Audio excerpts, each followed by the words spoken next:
Hello दोस्तों, welcome back to my channel. दोस्तों, अगर आप लोग वीडियो पे में पहली बार आए हैं तो वीडियो को लास्ट तक ज़रूर देखिएगा।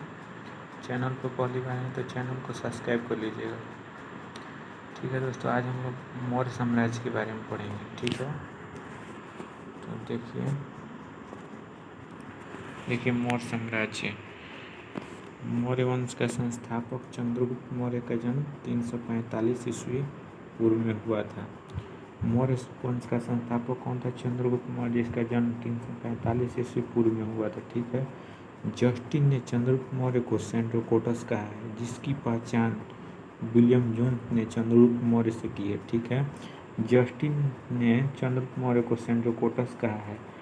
चंद्रगुप्त मौर्य को सेंड्रोकोटस किसने कहा है? तो जस्टिन, जिसकी पहचान विलियम जोन्स ने चंद्रगुप्त मौर्य से की है। ठीक है, पूछ देगा चंद्रगुप्त मौर्य का जन्म कब हुआ था? तो चंद्रगुप्त मौर्य का जन्म 345 ईस्वी पूर्व में हुआ था। कह देगा चंद्रगुप्त मौर्य गद्दी पर कब बैठा था? तो 322 ईसा पूर्व में। ठीक है, देखिए अब देखिए, विशाख दत्त कृत मुद्रा राक्षस लिख रहा है कि विशाख दत्त कृत मुद्रा राक्षस में चंद्रगुप्त मौर्य के लिए ब्रिसल आज से निम्न कुल में उत्पन्न शब्द का प्रयोग किया गया है। ठीक है, विशाख दत्त कृत मुद्रा राक्षस के लेखक कौन है? तो विशाख दत्त, माने मुद्रा से बुक किताब का नाम है कि तो उसी में विशाख दत्त का लिखा हुआ है। ठीक है, उसी में चंद्रगुप्त मौर्य के लिए ब्रिसल शब्द का प्रयोग किया गया है। ठीक है, ब्रिसल का अर्थ होता है आज से निम्न कुल में उत्पन्न। ठीक है, घनानंद को हराने में चाणक्य ने चंद्रगुप्त मौर्य की मदद की थी। घनानंद को हराने में चाणक्य का ही नाम था कौटिल्य विष्णुगुप्त। चाणक्य ने चंद्रगुप्त मौर्य की मदद की थी। ठीक है, जो बाद में चंद्रगुप्त का प्रधानमंत्री बना था। जो चाणक्य था वो बाद में चंद्रगुप्त का प्रधानमंत्री बना था। ठीक है, अब देखिए इसके द्वारा लिखा गया पुस्तक है अर्थशास्त्र, जिसका संबंध राजनीति से है। अर्थशास्त्र के लेखक कौन है? तो बोल रहे चाणक्य। ठीक है, जिसका अर्थशास्त्र का संबंध किससे है? तो राजनीति से है। ठीक है, अब देखिए कौटिल्य ने अर्थशास्त्र में राज्य की प्रकृति का वर्णन किया है। उसने राज्य के 7 अंग बताए हैं। ये अंग है स्वामी, आमत, जनपद, दुर्ग कोष और दंड या सेना और मित्र। इसे ही सप्तांग कहते हैं। ठीक है, कौटिल्य ने अर्थशास्त्र में राज्य की प्रकृति का वर्णन किया है। उसने राज्य के 7 अंग बताए हैं। ये अंग है स्वामी, अमात्य, जनपद, दुर्ग, कोष, दंड या सेना और मित्र। ठीक है, इसे ही सप्तांग कहते हैं। ठीक है, चंद्रगुप्त मगध की राजगद्दी पर कब बैठा था? तो 322 BC में। ठीक है, चंद्रगुप्त मौर्य की राजगद्दी पर कब? 322 ईसा पूर्व में बैठा था। चंद्रगुप्त जैन धर्म का अनुयायी था। पूछेगा चंद्रगुप्त किस धर्म का अनुयायी था? तो जैन धर्म। ठीक है, देखिए चंद्रगुप्त मौर्य, अब देखिए चंद्रगुप्त ने अपना अंतिम समय कर्नाटक के श्रावण बेलगोला नामक स्थान पर बिताया था। चंद्रगुप्त ने अपना अंतिम समय कहाँ पर बिताया था? तो कर्नाटक के श्रावण बेलगोला नामक स्थान पर बिताया था। ठीक है, चंद्रगुप्त ने 305 ईसा पूर्व में सेल्यूकस निकेटर को हराया था। चंद्रगुप्त ने 305 ईसा पूर्व में सेल्यूकस निकेटर को हराया था। चंद्रगुप्त सेल्यूकस निकेटर को कब हराया था? तो 305 ईसा पूर्व। ठीक है, चंद्रगुप्त सेल्यूकस निकेटर को कब हराया था? तो 305 ईसा पूर्व। ठीक है, अब देखिए सेल्यूकस निकेटर ने अपनी पुत्री कर्नेलिया की शादी चंद्रगुप्त मौर्य के साथ कर दी और युद्ध की संधि शर्तों के अनुसार 4 प्रांत काबुल, गंधार, हेरात एवं मकरान चंद्रगुप्त को दिए। देखिए चंद्रगुप्त ने 305 ईसा पूर्व में सेल्यूकस निकेटर को हराया था। ठीक है, सेल्यूकस निकेटर ने अपनी पुत्री कर्नेलिया की शादी चंद्रगुप्त मौर्य के साथ कर दी। ठीक है, और युद्ध की संधि शर्तों के अनुसार 4 प्रांत काबुल, गंधार, हेरात एवं मकरान चंद्रगुप्त को दे दिया था सेल्यूकस निकेटर। ठीक है, अब देखिए चंद्रगुप्त मौर्य ने जैनी गुरु भद्रबाहु से जैन धर्म की दीक्षा ली थी। चंद्रगुप्त मौर्य ने जैनी गुरु भद्रबाहु से जैन धर्म की दीक्षा ली थी। मेगास्थनीज सेल्यूकस निकेटर का राजदूत था जो चंद्रगुप्त मौर्य के राज दरबार में रहता था। मेगास्थनीज कौन था? तो सेल्यूकस निकेटर का राजदूत था जो चंद्रगुप्त के राज दरबार में रहता था। ठीक है। मेगास्थनीज द्वारा लिखी गई पुस्तक इंडिका है। मेगास्थनीज द्वारा लिखी गई एक पुस्तक है इंडिका। ठीक है। मेगास्थनीज के अनुसार सम्राट का जनता के सामने आने के अवसरों पर शोभा यात्रा के रूप में जश्न मनाया जाता है। उन्हें एक सोने के पालकी में ले जाया जाता है। उनके अंगरक्षक सोने और चांदी से अलंकृत हाथियों पर सवार रहते हैं और कुछ अंगरक्षक पेड़ों को लेकर चलते हैं। इन पेड़ों पर प्रशिक्षित तोतों का झुंड रहता है। ठीक है। जो सम्राट के सिर के चारों तरफ चक्कर लगाता रहता है। देखिए, राजा सामंत हथियारबंद महिलाओं से घिरे रहते थे। जब चंद्रगुप्त मौर्य का काफिला निकलता था तो उसी के बारे में दिया है कि जब चंद्रगुप्त मौर्य इधर कहीं काफिला निकलता था तो उसके मतलब शोभा यात्रा में जश्न मनाया जाता है और उसे सोने चांदी के पालकी में ले जाया जाता है। उसके अंगरक्षक सोने और चांदी से अलंकृत हाथियों पर सवार रहते हैं और कुछ अंगरक्षक पेड़ों को लेकर चलते हैं। इन पेड़ों पर प्रशिक्षित तोतों का झुंड रहता है जो सम्राट के सिर के चारों तरफ चक्कर लगाता रहता है। राजा सामंत हथियारबंद महिलाओं से घिरे होते हैं। राजा सामंत किससे घिरे होते? तो हथियारबंद महिलाओं से घिरे होते हैं। उनके खाना खाने के पहले खास नौकर उस खाने को चखते हैं। वे लगातार 2 रात तक एक ही कमरे में नहीं सोते थे। ठीक है। जो वहाँ के राजा चंद्रगुप्त मौर्य थे वो एक ही कमरे में 2 रात तक नहीं सोते थे। पाटलिपुत्रा के बारे में, पाटलिपुत्रा एक विशाल प्राचीर से घिरा है जिसमें 570 बुर्ज और 64 द्वार हैं। 2 और 3 मंजिल वाले घर लकड़ी और कच्ची ईंटों से बने हैं। ठीक है। 2 और 3 मंजिल वाले घर लकड़ी और कच्ची ईंटों से बने हैं। राजा का महल भी काठ का बना है जिसे पत्थर की नक्काशी से अलंकृत किया गया है। यह चारों तरफ से उद्यानों और चिड़ियों के लिए बने बसेरों से घिरा है। ठीक है। देखिए, चंद्रगुप्त मौर्य इसका शासनकाल कब से कब तक था? तो 322 ईस्वी। जन्म तो 345 में हुआ था लेकिन गद्दी पर बैठा था जो तो 322 बीसी से 185 बीसी। ठीक है। चंद्रगुप्त मौर्य का जन्म 345 बीसी में हुआ था। ठीक है। राजगद्दी पर बैठा 322 बीसी में। चंद्रगुप्त मौर्य का माता का नाम पूछ देगा ना तो माता का नाम हो जाएगा मूरा। चंद्रगुप्त मौर्य का माता का नाम क्या था? तो मूरा हो जाएगा। चंद्रगुप्त मौर्य के पिता का नाम क्या था? तो गुणी। चंद्रगुप्त मौर्य के पिता का नाम गुणी। पत्नी का नाम क्या था? देखिए, पत्नी इसका 2 गो थी। एक तो सेल्यूकस निकेटर अपनी पुत्री कर्नेलिया से कर दिया था और एक तो घानानंद की बेटी थी दुर्धारा। ठीक है। दुर्धारा घानानंद की बेटी थी। घानानंद की बेटी से भी शादी किया था। ठीक है। अब देखिए, बोल रहा है कि चंद्रगुप्त मौर्य और सेल्यूकस के बीच हुए युद्ध का वर्णन एपियानस ने किया है। चंद्रगुप्त मौर्य और सेल्यूकस के बीच हुए युद्ध का वर्णन एपियानस ने किया है। प्लूटार्क के अनुसार चंद्रगुप्त ने सेल्यूकस को 500 हाथी उपहार में दिए थे। प्लूटार्क के अनुसार देखिए, कह देगा चंद्रगुप्त मौर्य और सेल्यूकस के बीच हुए युद्ध का वर्णन किसमें किया गया है? तो एपियानस में। ठीक है। प्लूटार्क के अनुसार चंद्रगुप्त ने सेल्यूकस को कितने हाथी उपहार में दिए थे? तो 500 हाथी। ठीक है। चंद्रगुप्त मौर्य की मृत्यु 298 ईसा पूर्व में श्रवणबेलगोला कहाँ पर? कर्नाटक में है ना। श्रवणबेलगोला में उपवास द्वारा हुई थी। चंद्रगुप्त मौर्य की मृत्यु 298 ईसा पूर्व श्रवणबेलगोला में उपवास द्वारा हुई थी। ठीक है।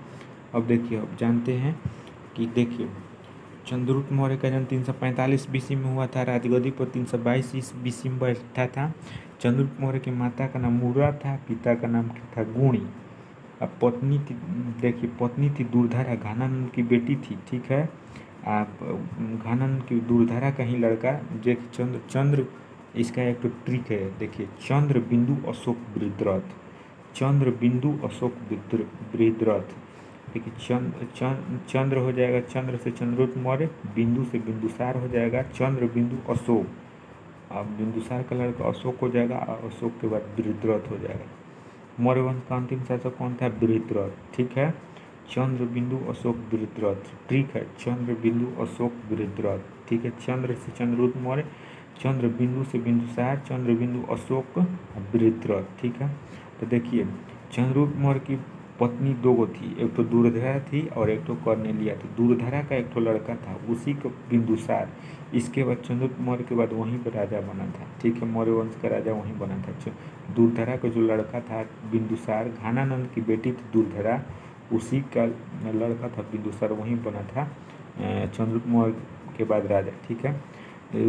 गुरु उनका चाणक्य थे, ये चाणक्य थे। चंद्रगुप्त मौर्य के गुरु कौन थे? चाणक्य। वहीं मतलब उन्हीं के पुस्तक है, तो चाणक्य का पुस्तक का नाम क्या है? तो अर्थशास्त्र। अर्थशास्त्र 15 अधिकरणों में बटा है। अर्थशास्त्र कितने अधिकरणों में बटा है? तो 15 अधिकरणों में, ठीक है। मौर्य वंश की जानकारी किससे मिलती है? तो विष्णु पुराण से। मौर्य वंश की जानकारी हम लोग फर्स्ट पेज में ही पढ़े थे कि मौर्य विष्णु पुराण का संबंध किससे है? तो मौर्य वंश से, ठीक है। अब देखिए मुद्रा राक्षस, अभी हम लोग चर्चा की है मुद्रा राक्षस, पुस्तक के लेखक कौन है? विशाख दत्त, ठीक है। मुद्रा राक्षस में ही चर्चा किया गया, बीरसल शब्द कहा गया है, बीरसल में निम्न कुल में जन्मा हुआ, ठीक है। देखिए चंद्र जो मौर्य सम्राट को ना, मौर्य सम्राट को बौद्ध ग्रंथ और जैन ग्रंथ में क्या कहा गया? क्षत्रिय कहा गया है, मतलब क्षत्रिय लड़ने वाला होता है क्षत्रिय, ठीक है। जो शुरू में हम लोग पढ़े कि जस्टिन और एस्ट्रेबो ने चंद्रगुप्त मौर्य के लिए सेंड्रोकोटस शब्द का प्रयोग किया है, ठीक है। विलियम जोन्स ने पहचान कराया है कि सेंड्रोकोटस ही चंद्रगुप्त मौर्य है। विलियम जोन्स ने यह पहचान कराया है कि सेंड्रोकोटस ही चंद्रगुप्त मौर्य है, ठीक है।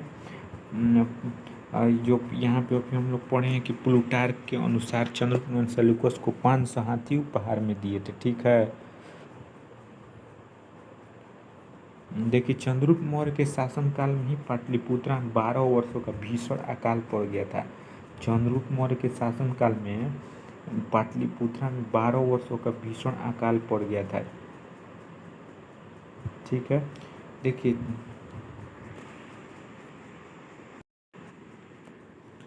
देखिए तो चंद्रगुप्त मौर्य जैन धर्म का शिक्षा किससे प्राप्त किया था? अभी हम लोग पढ़े हैं चंद्रगुप्त मौर्य जैन धर्म का शिक्षा भद्रबाहु से प्राप्त किया था, ठीक है। और भद्रबाहु के साथ ही चंद्रगुप्त मौर्य जब श्रवणबेलगोला में चला गया था, कर्नाटक के श्रवणबेलगोला में, वहीं पर चंद्रगिरी पर्वत पर चला गया। श्रवणबेलगोला कहाँ पर है? तो चंद्रगिरी पर्वत पर है, ठीक है, जहाँ पर 298 ईसा पूर्व में उसने अपना प्राण त्याग दिया था। संलेखना विधि, मतलब संलेखना विधि होता है मैंने उपवास, ठीक है, उपवास के द्वारा अपना प्राण त्याग दिया था। संलेखना विधि उसी को उपवास को कहा जाता है, भूखे रहना, ठीक है। चंद्रगुप्त मौर्य कैसे अपना प्राण त्याग दिया था? तो उपवास के द्वारा, ठीक है, उपवास यानी संलेखना विधि के द्वारा अपना प्राण त्याग दिया था। चंद्रगुप्त मौर्य की मृत्यु 298 ईसा में श्रवणबेलगोला में उपवास द्वारा हुई थी, यानी उपवास को हम लोग संलेखना विधि कहते हैं। इसमें लिखा नहीं पाएगा संलेखना विधि, संलेखना इसमें अच्छा से लिखा नहीं पा रहा है, ठीक है, संलेखना विधि। अब देखिए हम लोग बिंदुसार के बारे में जानते हैं। बिंदुसार चंद्रगुप्त मौर्य का उत्तराधिकारी बिंदुसार हुआ था। चंद्रगुप्त मौर्य का उत्तराधिकारी बिंदुसार हुआ था, जो 298 ईसा पूर्व में मगध की गद्दी पर बैठा। चंद्रगुप्त मौर्य का उत्तराधिकारी बिंदुसार हुआ था, जो 298 ईसा पूर्व में मगध की राजगद्दी पर बैठा था, ठीक है। बिंदुसार को अमित्रघात के नाम से जाना जाता है। अमित्रघात के नाम से किसको जाना जाता है? तो बिंदुसार को। अमित्रघात का अर्थ क्या होता है? तो शत्रु विनाशक। अमित्रघात का अर्थ क्या होता है? शत्रु विनाशक। बिंदुसार आजीवक संप्रदाय का अनुयायी था, ठीक है। बिंदुसार किस संप्रदाय का अनुयायी था? तो बिंदुसार आजीवक संप्रदाय का अनुयायी था। देखिए बिंदुसार को किस नाम से जाना था? अमित्रघात के नाम से जाना जाता है। अमित्रघात का अर्थ होता है क्या होता है? तो शत्रु विनाशक, ठीक है। देखिए आजीवक संप्रदाय नोट्स में दिया, आजीवक संप्रदाय की स्थापना कौन किया था? तो मौखलीपुत्र घोषाल ने की थी। आजीवक संप्रदाय की स्थापना किसने किया था? मौखलीपुत्र घोषाल। ठीक है। वायु पुराण में बिंदुसार को भद्रसार कहा गया है। वायु पुराण बिंदुसार को क्या कहा गया है? भद्रसार कहा गया है। वायु पुराण बिंदुसार को क्या कहा गया है? तो भद्रसार कहा गया है। ठीक है। देखिए स्ट्रैबो के अनुसार सीरियन नरेश, स्ट्रैबो के अनुसार सीरियन नरेश एंटियोकस ने बिंदुसार के दरबार में डायमेकस नाम का राजदूत भेजा था। इसे ही मेगास्थनीज का उत्तराधिकारी माना जाता है। स्ट्रैबो के अनुसार सीरियन नरेश एंटियोकस ने बिंदुसार के दरबार में डायमेकस नामक राजदूत भेजा था। इसे ही मेगास्थनीज का उत्तराधिकारी माना जाता है। ठीक है। कह रहा है कि जैन ग्रंथों में बिंदुसार को सिंहसेन कहा गया है। जैन ग्रंथों में बिंदुसार को क्या कहा गया है? तो सिंहसेन कहा गया है। जैन ग्रंथों में बिंदुसार को क्या कहा गया है? सिंहसेन कहा गया। ठीक है। अब देखिए जैन ग्रंथों में बिंदुसार को सिंहसेन कहा गया। ठीक है। अब हम लोग एक बार और पढ़ लेते हैं। तो बिंदुसार का शासनकाल कब से कब तक था? तो 298 BC से 273 ईसा पूर्व। ठीक है। बिंदुसार के पिता कौन थे? तो हम बोले हैं चंद्रबिंदु अशोक विद्रोह, तो चंद्रगुप्त मौर्य हो जाएगा। बिंदुसार के पिता चंद्रगुप्त मौर्य थे और माता कौन थी? माता का नाम दुर्धरा था। माता कौन थी? दुर्धरा। बिंदुसार का माता दुर्धरा और बिंदुसार के पिता चंद्रगुप्त मौर्य। ठीक है। ये सर्जरी से उत्पन्न हुआ था। सर्जरी द्वारा उत्पन्न होने वाला पहला शासक पूछ देगा कौन है? तो बिंदुसार। सर्जरी द्वारा उत्पन्न होने वाला पहला शासक कौन था? बिंदुसार। ठीक है। हाँ तो देखिए अशोक की माता दुर्धरा थी। सर्जरी से उत्पन्न होने वाला पहला शासक कौन है? तो बिंदुसार है। ठीक है। बिंदुसार का उपनाम क्या था?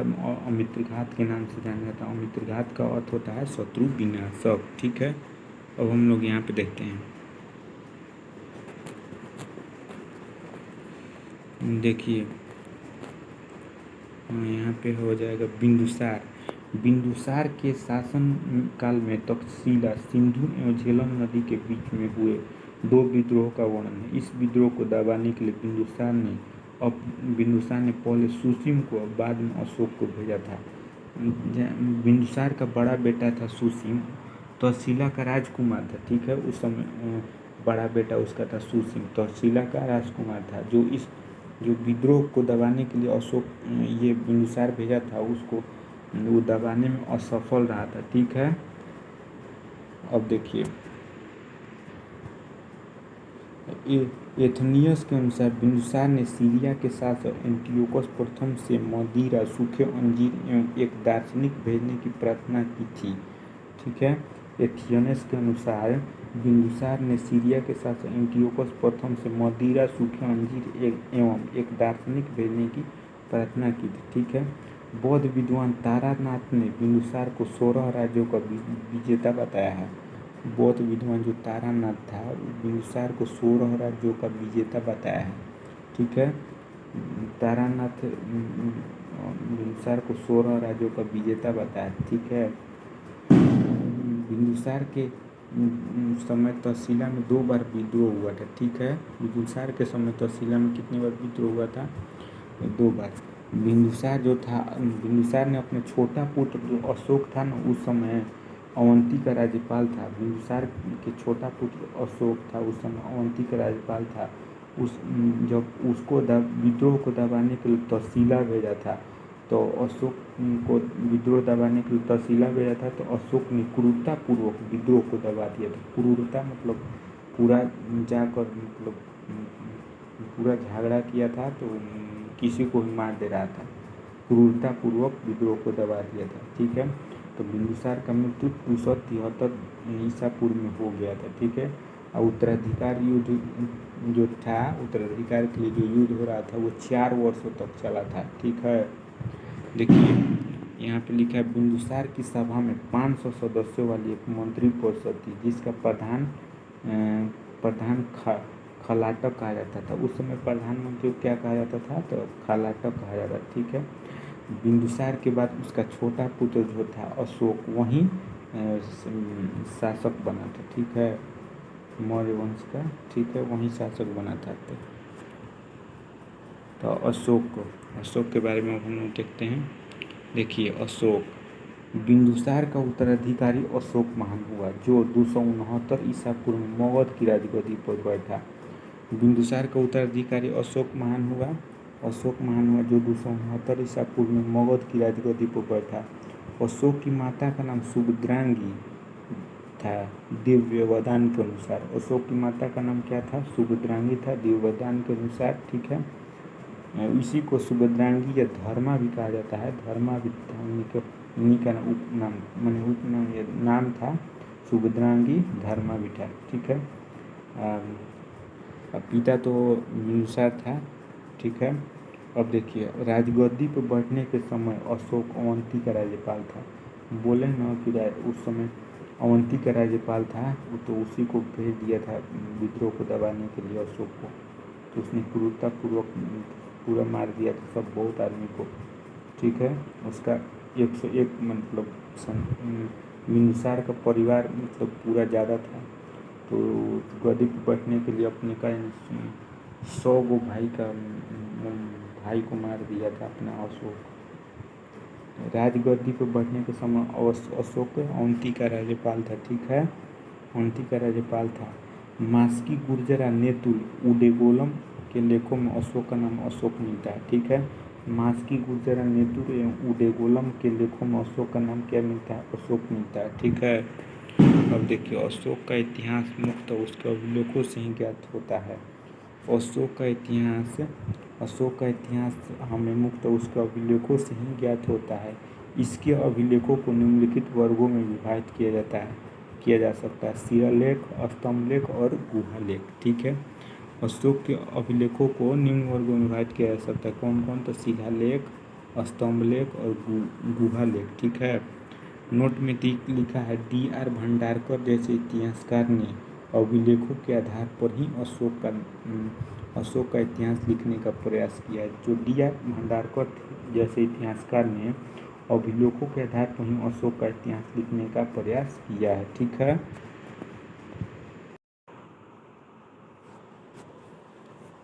अशोक का जन्म कब हुआ था, तो 304 BC पाटलिपुत्रा में, ठीक है। पिता कौन थे, तो बिंदुसार थे। पिता कौन थे, अशोक के बिंदुसार थे। माता थी सुभद्रांगी। माता कौन थी अशोक की, सुभद्रांगी या धर्मा। माता कौन थी, सुभद्रांगी या धर्मा, ठीक है। तो देखिए, चंद्र बिंदु अशोक, तो चंद्रगुप्त मौर्य कौन हो जाएंगे, तो चंद्रगुप्त मौर्य दादा हो जाएंगे। अशोक के दादा चंद्रगुप्त मौर्य थे। अशोक की पत्नी का नाम क्या था, कारुआकी। अशोक की पत्नी कारुआकी। देखिए, अशोक बौद्ध ग्रंथ में लिखा गया है कि अशोक राजा बनने के लिए अपने 99 भाइयों का हत्या कर दिया था, ठीक है। और राजा बनने के लिए अशोक अपने 99 भाइयों का हत्या कर दिया था और एक कुआं में डाल दिया था। 99 भाइयों का हत्या करके कुआं में डाल दिया था। वही कुआं का नाम है आगम कुआं, जो पटना में स्थित है। वही कुआं है आगम कुआं, जो पटना में स्थित है, ठीक है। 269 ईस्वी में अशोक ने अपना राज्याभिषेक करवाया था। 269 ईस्वी में अशोक ने अपना राज्याभिषेक करवाया था। राज्याभिषेक के 8वें वर्ष 261 ईसा पूर्व में अशोक ने कालिंग पर आक्रमण किया और कालिंग की राजधानी तोसली पर अधिकार कर लिया था, ठीक है। और अशोक का राज्याभिषेक कब हुआ था, 269 ईसा पूर्व में। राज्याभिषेक के 8वें वर्ष में ही 261 BC में अशोक ने कालिंग पर आक्रमण कर दिया था। कालिंग की राजधानी तोसली पर अधिकार कर लिया था, ठीक है। कालिंग आक्रमण की जानकारी खारवेल के हाथी गुफा अभिलेख से मिलता है, ठीक है। कालिंग युद्ध की जानकारी खारवेल के हाथी गुफा अभिलेख से मिलता है, ठीक है। अब देखिए, हम लोग देखते हैं यहाँ पे कि कर्नाटक के कालाबुर्गी जिले के चितापुर तालुक के कंगनहली से प्राप्त कर्नाटक के कालाबुर्गी जिले के चितापुर तालुक के कंगनहली से प्राप्त उभारदार मूर्ति शिल्प रिलीफ के स्कल्पचर शिलालेख में अशोक के प्रस्तर रूपचित्र के साथ रानियों अशोक, राजा अशोक उल्लिखित है, ठीक है। कंगनहली भीमा नदी के बाएं तट पर स्थित है। कंगनहली कहाँ स्थित है? तो भीमा नदी के बाएं तट पर। कंगनहली कहाँ स्थित? भीमा नदी के बाएं तट पर स्थित है। ठीक है। भाब्रू अभिलेख में अशोक ने स्वयं को मगध का राजा बताया है। भाब्रू अभिलेख में अशोक ने स्वयं को क्या बताया? तो मगध का राजा। भाब्रू अभिलेख में अशोक ने स्वयं को क्या बताया? मगध का राजा। भाब्रू अभिलेख में अशोक ने स्वयं को क्या बताया? तो मगध का राजा। ठीक है। पुराणों में अशोक को क्या कहा जाता है? तो पुराणों में अशोक को अशोकवर्धन। पुराणों में अशोक को क्या कहा जाता है? अशोकवर्धन कहा गया है। अशोक को अशोकवर्धन कहा गया है। देवनाम प्रिय प्रियदर्शी अशोक का ही नाम था। अशोक पुराण में अशोक को अशोकवर्धन कहा गया है। देवनाम प्रिय अशोक का ही नाम था। अशोक ने अपने अभिषेक के 8वें वर्ष लगभग 261 ईसा पूर्व में कालिंग पर आक्रमण किया और कालिंग की राजधानी तोसली पर अधिकार कर लिया था। ठीक है। अशोक पुराणों में अशोक को क्या कहा गया है? तो अशोकवर्धन। देवनाम प्रिय प्रियदर्शी अशोक का ही नाम है। अशोक का अभिषेक के 8वें वर्ष लगभग 261 कालिंग पर आक्रमण किया और कालिंग की राजधानी तोसली पर अधिकार कर लिया था। उल्लेख 13वें शिलालेख में कालिंग आक्रमण का उल्लेख किस शिलालेख में? 13वें शिलालेख में। ठीक है। प्लिनी का कथन है कि मिस्र का राजा फिलाडेल्फस टालमी द्वितीय ने पाटलिपुत्रा में डियानिसियस नाम का एक राजदूत भेजा था। प्लिनी का कथन है कि मिस्र का राजा फिलाडेल्फस टालमी द्वितीय ने पाटलिपुत्रा में डियानिसियस नाम का एक राजदूत भेजा था। ठीक है। उपगुप्त नामक बौद्ध भिक्षु ने अशोक को बौद्ध धर्म की दीक्षा दी थी। बोल देगा कि अशोक को बौद्ध धर्म का दीक्षा कौन दिया था? तो उपगुप्त नामक एक बौद्ध भिक्षु था। उपगुप्त नामक एक बौद्ध भिक्षु ने अशोक को बौद्ध धर्म की दीक्षा दी थी। ठीक है। देखिए नोट्स में यहाँ पे लिखा है कि अशोक पहले ब्राह्मण धर्म का अनुयायी था। अशोक पहले किस धर्म को मानता था? ब्राह्मण धर्म। कलहण के रजतरंगड़ी से पता चलता है कि वह शैव धर्म का उपासक था। ठीक है। निग्रोध के प्रवचन सुनकर उसने बौद्ध धर्म को अपना लिया था। बौद्ध धर्म को किसके प्रवचन सुनकर अपनाया था? निग्रोध के। अशोक एक उपासक के रूप में अपने राज्याभिषेक के 10वें वर्ष बोध गया कि 12वें वर्ष निगाली सागर की 20वें वर्ष में लुम्बिनी की यात्रा की थी। अशोक एक उपासक के रूप में अपने राज्याभिषेक के 10वें वर्ष में बोध गया कि 12वें वर्ष में निगाली सागर की 20वें वर्ष में लुम्बिनी की यात्रा किया था। ठीक है। देखिए अरोरा लेख में यह घोषणा की गई है कि अशोक व्यक्तिगत रूप से बौद्ध धर्म का अनुयायी था। रुम्नेदेई स्तंभ अभिलेख और निगाली सागर स्तंभ अभिलेख बौद्ध मत में अशोक की आस्था का स्पष्ट प्रमाण देते हैं। ठीक है। अशोक के प्रमुख शिलालेख और उसमें वर्णित विषय। अशोक के प्रमुख शिलालेख और उसमें वर्णित विषय। ठीक है। अब हम लोग जानते हैं। देखिए शिलालेख उसमें विषय है। पूछ देगा कि पहला शिलालेख में कौन सा विषय है? तो हो जाएगा पहला में पशु बलि की निंदा की गई है। अशोक के पहला शिलालेख में पशु बलि की निंदा किया गया। दूसरा शिलालेख मनुष्य और पशु दोनों की चिकित्सा व्यवस्था का उल्लेख किया गया है। पहला में पशु बलि की निंदा, दूसरा में मनुष्य और पशु दोनों की चिकित्सा व्यवस्था का उल्लेख है। तीसरा में इसमें राजकीय अधिकारियों को आदेश दिया गया कि वे हर 5वें वर्ष के उपरांत दौरे पर जाएं और उसमें कुछ धार्मिक नियमों का भी उल्लेख किया गया है। अशोक के तीसरा शिलालेख में कहा गया है कि इसमें राजकीय अधिकारियों को आदेश दिया गया कि वे हर 5वें वर्ष के उपरांत दौरे पर जाएं और कुछ धार्मिक नियमों का भी उल्लेख है। चौथा, इसमें भेरी घोष की जगह धम घोष की घोषणा की गई है। चौथा शिलालेख में भेरी घोष की जगह धम घोष की घोषणा किया गया है। ठीक है। पांचवा में इसमें धम महामात्रों की नियुक्ति की जानकारी मिलती है। पांचवा शिलालेख में धम महामात्रों की नियुक्ति की जानकारी मिलती है। पांचवा शिलालेख में धम महामात्रों की नियुक्ति की जानकारी। छठा, इसमें आत्मनियंत्रण की शिक्षा दी गई है। छठा इसमें आत्मनियंत्रण की शिक्षा दी गई। छठा इसमें आत्मनियंत्रण की शिक्षा दी गई। सातवां और आठवां अशोक के तीर्थ यात्राओं का उल्लेख किया गया। सातवां और आठवां शिलालेख में अशोक के तीर्थ यात्राओं का उल्लेख। सातवां आठवां शिलालेख अशोक के तीर्थ यात्राओं का उल्लेख किया गया। ठीक है। अब देखिए नौवां नोआ शिलालेख में नौवा में क्या कहा गया है, तो नौवा में कहा गया इसमें सच्ची भेंट तथा सच्चे शिष्टाचार का उल्लेख है। नौवा में सच्ची भेंट तथा सच्चे शिष्टाचार का उल्लेख है। नौवा में सच्ची भेंट तथा सच्चे शिष्टाचार का उल्लेख है, ठीक है। 10वां, इसमें अशोक ने आदेश दिया कि राय तथा उच्च अधिकारी हमेशा प्रजा के हित में सोचे। 10वां, इसमें अशोक ने आदेश दिया कि राय तथा उच्च अधिकारी हमेशा प्रजा के हित में सोचे, ठीक है। 11वां, इसमें धर्म महामात्रों की व्याख्या की गई है।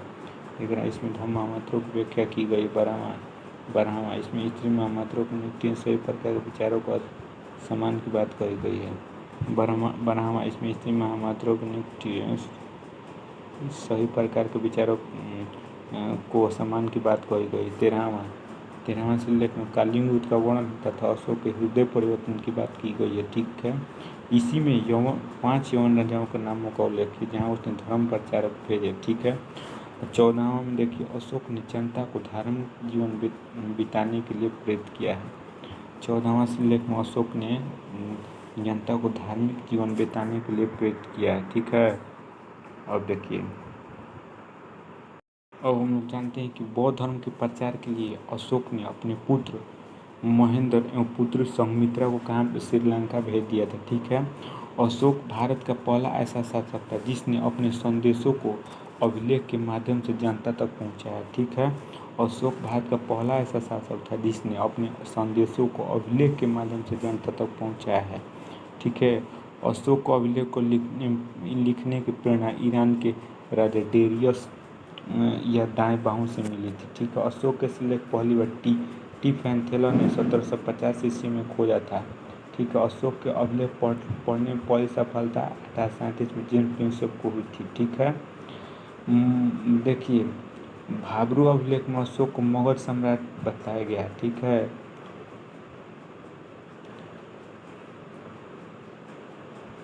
देखिए, अशोक ने कश्मीर के झेलम नदी पर श्रीनगर की स्थापना किया था, ठीक है।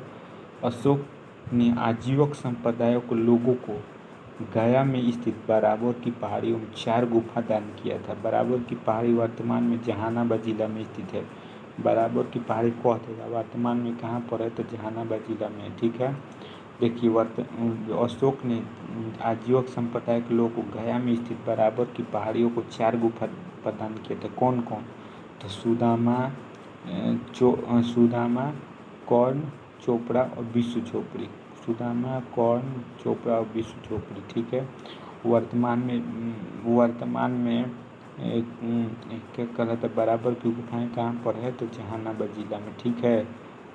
आजीविकों के लिए नागार्जुन गुफा दशरथ द्वारा प्रदान किया गया था, ठीक है। अब देखिए,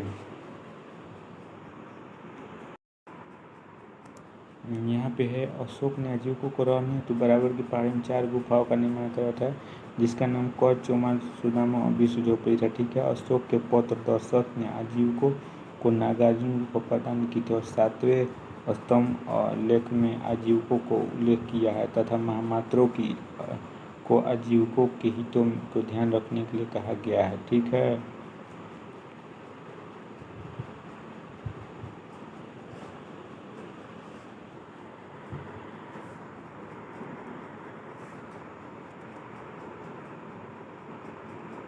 देखिए, यहाँ पे कह रहा है कि अशोक ने बौद्ध धर्म के प्रचार के लिए अपने पुत्र महेंद्र एवं पुत्री संघमित्रा को श्रीलंका भेजा था। बौद्ध परंपरा की और उसके लिपियों के अनुसार अशोक ने 84,000 स्तूपों का निर्माण करवाया। अशोक ने कितने हजार स्तूपों का निर्माण करवाया है, तो 84,000। अशोक कितने हजार स्तूपों का निर्माण करवाया है, तो 84,000। भारत में शिलालेख का प्रचलन सर्वप्रथम अशोक ने किया है। भारत में शिलालेख का प्रचलन सर्वप्रथम किसने किया है, तो अशोक ने, ठीक है। अशोक के शिलालेखों में ब्राह्मी, खरोष्ठी, ग्रीक और अरामाइक लिपि का प्रयोग हुआ है। अशोक के शिलालेखों में ब्राह्मी, खरोष्ठी, ग्रीक और अरामाइक लिपि का प्रयोग, ठीक है। अब देखिए, ग्रीक एवं अरामाइक लिपि का अभिलेख अफगानिस्तान से कह रहा है कि ग्रीक एवं अरामाइक लिपि का अभिलेख अफगानिस्तान से, खरोष्ठी लिपि का अभिलेख शाहबाजगढ़ी एवं मनसहरा से शाहबाजगढ़ी मानसेरा पाकिस्तान के पेशावर के निकट उत्तर पश्चिम में और शेष भारत से ब्राह्मी लिपि अभिलेख मिले हैं। ठीक है। अब देखिए यहाँ पे खरोष्टी लिपि कैसे लिखा जाता है, तो खरोष्टी लिपि दाईं से बाईं ओर लिखी जाती है। खरोष्टी लिपि दाहिना साइड से बाएं साइड तक लिखा जाता है। ठीक है, एक इम्पोर्टेंट क्वेश्चन है, खरोष्टी लिपि कैसे लिखी जाती है, दाईं से बाएं। ठीक है। अब देखिए हम लोग देखते हैं ये वाला अशोक के अभिलेख को 3 भागों में बांटा गया। कौन कौन, तो अशोक के अभिलेख को 3 भागों में बांटा गया है। कौन कौन, शिलालेख, स्तंभलेख और गुहालेख। ठीक है। अशोक के शिलालेख की खोज 1750 से पादट्टी थेलन ने की थी। अशोक के शिलालेख की खोज 1750 से पादट्टी थेलन ने की थी। इसकी संख्या कितना है, 14 अभी हम लोग पढ़े हैं। अशोक के अभिलेख पढ़ने में सबसे पहली सफलता 1837 में जेम्स प्रिंसेप को हुई थी। अशोक का अभिलेख पढ़ने में पहली सफलता किसको हुई थी, जेम्स प्रिंसेप को। ठीक है। अशोक के स्तंभ लेखों की संख्या कितना है, 7 है। अशोक के स्तंभ लेखों की संख्या कितना है, 7 है, जो केवल ब्राह्मी लिपि में लिखी गई। यह 6 अलग अलग स्थानों से प्राप्त हुआ है। ठीक है। प्रयाग स्तंभ अभिलेख, ठीक है। अब देखिए प्रयाग स्तंभ अभिलेख यह कौशाम्बी में स्थित है। इस अभिलेख को अकबर ने इलाहाबाद किले में स्थापित कराया। प्रयाग स्तंभ लेख यह पहले कौशाम्बी में स्थित था, कौशाम्बी में। ठीक है। इस अभिलेख को अकबर ने इलाहाबाद के किले में स्थापित करवाया था। ठीक है। अब देखिए दिल्ली टोपरा, दिल्ली, यह स्तंभ लेख फिरोज शाह तुगलक के द्वारा टोपरा से दिल्ली लाया गया। ये दिल्ली टोपरा, यह अभिलेख फिरोज शाह तुगलक द्वारा टोपरा से दिल्ली लाया गया। ठीक है। दिल्ली मेरठ, पहले मेरठ स्थित यह स्तंभ लेख फिरोज शाह द्वारा दिल्ली लाया गया। पहले मेरठ में स्थित यह स्तंभ लेख फिरोज शाह द्वारा दिल्ली लाया गया। ठीक है। रामपुरवा, यह स्तंभ लेख चंपारण बिहार में स्थित है। इसकी खोज 1872 में कारलाल ने की थी। रामपुरवा, यह स्तंभ लेख बिहार में स्थित है, खोज 1872 में कारलाल ने की थी। लौरिया अरेरा चंपारण बिहार में, लौरिया अरेरा चंपारण बिहार में है। लौरिया अरेरा कहाँ पर है, तो लौरिया अरेरा चंपारण बिहार में स्थित है। इस लौरिया अरेरा चंपारण बिहार में स्थित है। इस स्तंभ पर मोर का चित्र बना हुआ है। लौरिया अरेरा चंपारण बिहार में स्थित है। इस स्थान पर मोर का चित्र बना हुआ है। ठीक है। कौशाम्बी अभिलेख को रानी का अभिलेख भी कहा जाता है।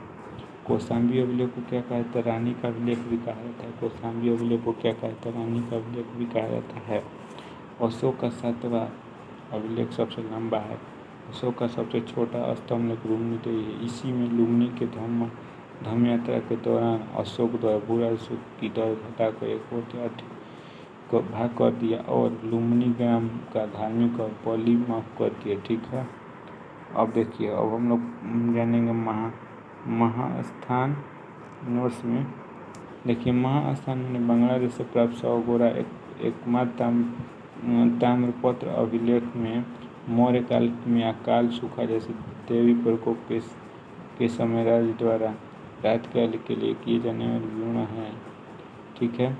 तो प्रथम पृथक शिलालेख में घोषणा किया गया कि सभी मनुष्य मेरे बच्चे हैं।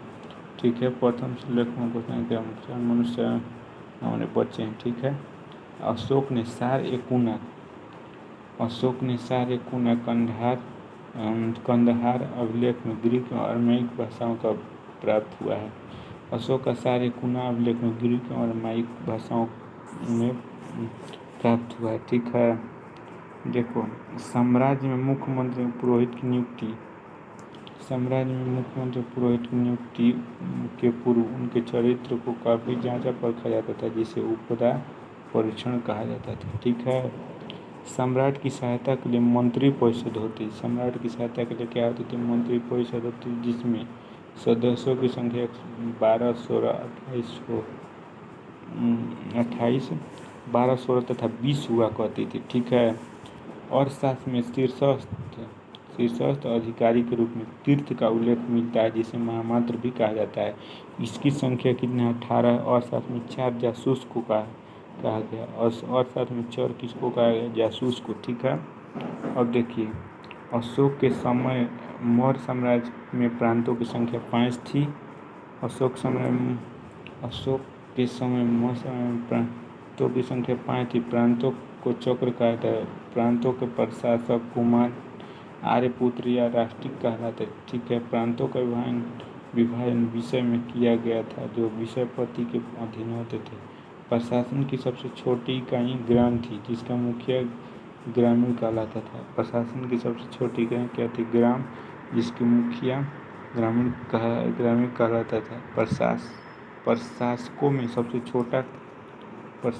सबसे छोटा गोप था जो 10 ग्रामों का शासन संभालता था। ठीक है, मेगास्थनीज के अनुसार नगर का प्रशासन 30 सदस्यों का एक मंडल करता था जो 6 समितियों में विभाजित था। कितने समितियों में विभाजित था? 6 समितियों में विभाजित था। ठीक है, प्रत्येक समिति में 5 सदस्य होते थे। बिक्री कर के रूप में मूल्य का 10वां भाग वसूला जाता था। इसे बचाने वालों को मृत्युदंड दिया जाता था। ठीक है, अशोक के अभिलेखों की भाषा प्राकृत थी जिसमें 4 लिपियों में लिखा गया। ठीक है, ब्राही, खरोष्टी, अरमाइक एवं ग्रीक 4 भाषा में अशोक का अभिलेख लिखा गया। ठीक है,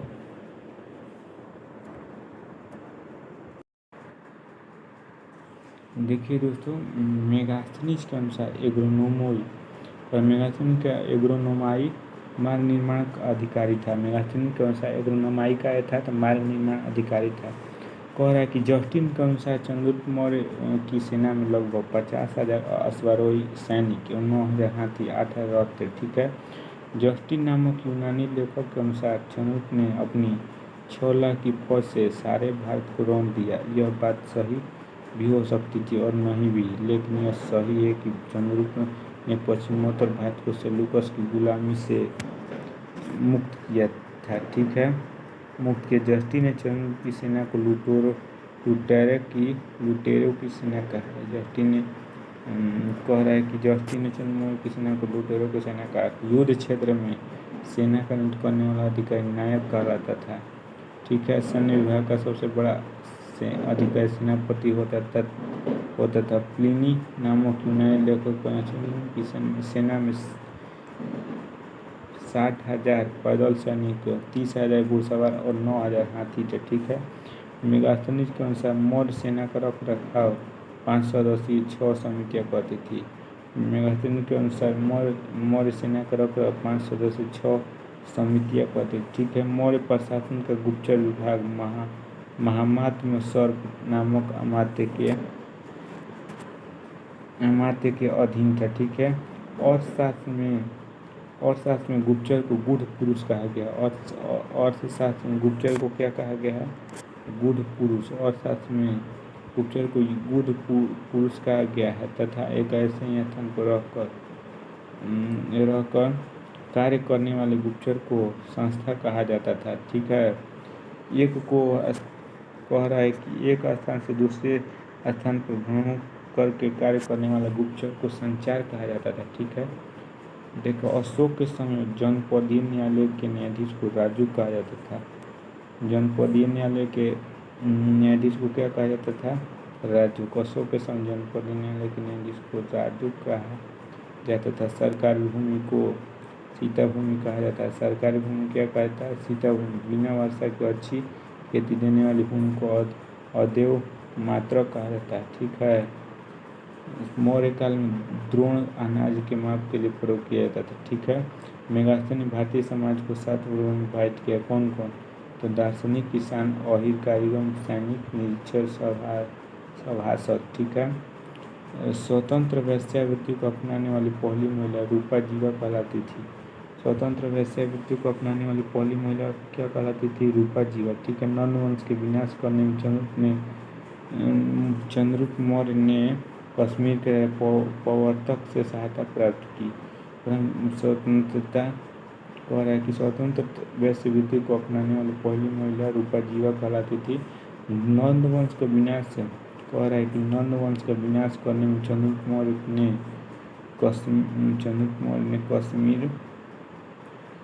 कश्मीर के राजा प्रवर्तक से सहायता प्राप्त की। चंद्रगुप्त मौर्य के विनाश करने में राजा प्रवर्तक से सहायता प्राप्त की। मौर्य शासन में 137 वर्षों तक रहा। मौर्य शासन कितने वर्षों तक रहा?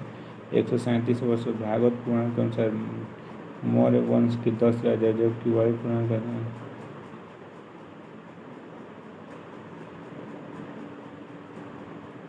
कह रहा है कि देखिए मौर्य वंश का अंतिम शासक कौन था, तो बृहद्रथ था। मौर्य वंश का अंतिम शासक पूछ देगा कौन था, तो हम बोले हैं चंद्रबिंदु अशोक बृहद्रथ। ठीक है, इसकी हत्या इसकी सेनापति पुष्यमित्र शुंग ने कर दी थी और 185 ईसा पूर्व में मगध पर शुंग वंश की नींव डाली थी। बृहद्रथ की हत्या इसके सेनापति पुष्यमित्र शुंग ने कर दी और 185 ईसा पूर्व में 185 ईसा पूर्व में कर दिया मगध पर शुंग वंश की स्थापना की थी। शुंग वंश देखिए, ठीक है, शुंग वंश कौन था, तो शुंग वंश का हो जाएगा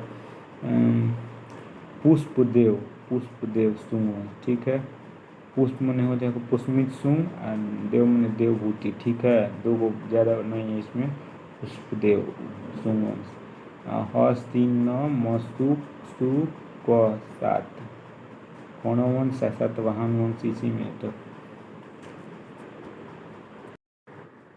देखिए शुंग वंश जो थे, शुंग वंश ब्राह्मण साम्राज्य में ही आता है। तो ठीक है, तो शुंग वंश के बारे में हम लोग जानते हैं। जो बृहद्रथ सब मौर्य अंतिम शासक बृहद्रथ था। तो बृहद्रथ एक कमजोर और अयोग्य शासक था। ठीक है, सेनापति पुष्यमित्र शुंग का था, जिसने सेना के निरीक्षण के दौरान बृहद्रथ की हत्या कर दी। मौर्य वंश के स्थान पर शुंग वंश की स्थापना की। शुंग वंश इसी को ब्राह्मण वंश कहते हैं। कब से कब तक था, तो 185 BC से 73 BC। ठीक है, शुंग वंश के संस्थापक देखिए पुष्यमित्र शुंग जिसने मौत पर शुंग वंश की नींव डाली। ब्राह्मण जाति का था। शुंग शासकों ने अपनी राजधानी विदिशा में स्थापित की थी। शुंग शासकों ने अपनी राजधानी कहाँ स्थापित की थी, विदिशा में स्थापित की थी। इंडो यूनानी शासक मिनांडर को पुष्यमित्र शुंग ने पराजित किया। इंडो यूनानी शासक मिनांडर को पुष्यमित्र शुंग ने पराजित किया। ठीक है, पुष्यमित्र शुंग ने दो बार अश्वमेध यज्ञ किया। इसके लिए पतंजलि ने अश्वमेध यज्ञ करवाया। पुष्यमित्र शुंग ने 2 बार अश्वमेध यज्ञ किया। इसके लिए पतंजलि ने अश्वमेध यज्ञ करवाया। भौरहुत स्तूप का निर्माण किसने करवाया था, तो पुष्यमित्र शुंग ने करवाया था।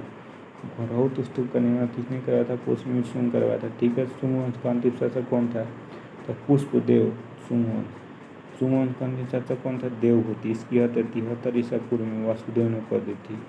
शुंग वंश का अंतिम देवहूति, इसकी हत्या 73 ईसा पूर्व में यही वासुदेव ने कर दी थी और मगध पर कण्व वंश की स्थापना की थी। मगध पर कण्व वंश का स्थापना की थी।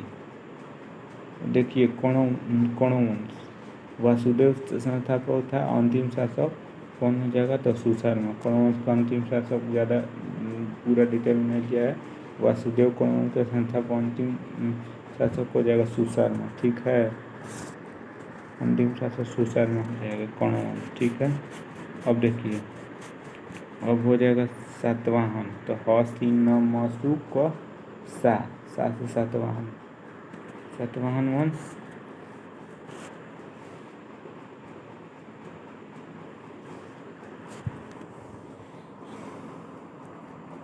सातवाहन वंश कब से कब तक था, तो सातवाहन वंश था आपको 30 BC से 250 AD। 30 BC से 250 AD। ठीक है, सिमुक ने कह रहा है कि सिमुक ने 60 ईसा पूर्व में सुशर्मा की हत्या कर। सिमुक ने 60 ईसा पूर्व में सुशर्मा की हत्या कर दी और सातवाहन वंश की स्थापना की। सातवाहन अन्य शासकों ने अपनी राजधानी स्थान माने गोदावरी नदी के किनारे स्थापित की।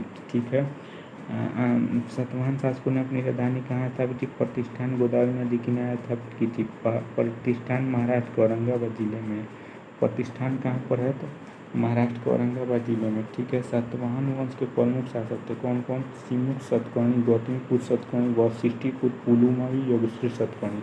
सातवाहन वंश के प्रमुख शासक थे सिमुक, सतकर्णी, गौतमीपुत्र सतकर्णी, वशिष्ठीपुत्र पुलुमावी तथा योगेश्वरी सतकर्णी। ठीक है, सतकर्णी ने 2 अश्वमेध यज्ञ तथा 1 राजसूय यज्ञ किया था। सतकर्णी ने 2 अश्वमेध यज्ञ तथा 1 राजसूय यज्ञ किया था। कौन कौन, 2 अश्वमेध यज्ञ किया, 1 राजसूय यज्ञ। सातवाहन शासकों के समय प्रसिद्ध साहित्यकार हल एवं गुणाधे थे। हल ने गाथा सप्तशती तथा गुणाधे ने बृहद कथनाओं पुस्तकों की रचना की थी। ठीक है, अब देखिए सातवाहनों ने चांदी, तांबे, सर्वाधिक सीसा। ठीक है, प्रोटीन कांसे की मुद्राओं का प्रचलन किया। ठीक है, सातवाहनों ने चांदी, तांबे, सीसा सर्वाधिक, प्रोटीन कांसे की मुद्राओं का प्रचलन किया। सातवाहन अपना सिक्का ढालने में जिस शीशे का इस्तेमाल करते थे वो रोम से मंगाया जाता था। सातवाहन अपना सीकर ढालने में जिस शीशे का इस्तेमाल करते वो रोम से मंगाया जाता था। ठीक है।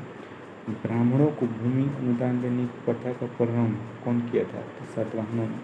ब्राह्मणों को भूमि अनुदान देने की प्रथा का प्रारंभ सातवाहन शासकों ने ही सर्वप्रथम प्रारंभ किया। भूमिदान का सर्वप्राचीन पूरा लेखीय प्रमाण शताब्दी ईसा पूर्व के सातवाहनों के नानाघाट अभिलेख से मिलता है, जिसमें अश्वमेध गाँव देने का उल्लेख है, जिसमें यह अश्वमेध यज्ञ में गाँव देने का उल्लेख है। ठीक है।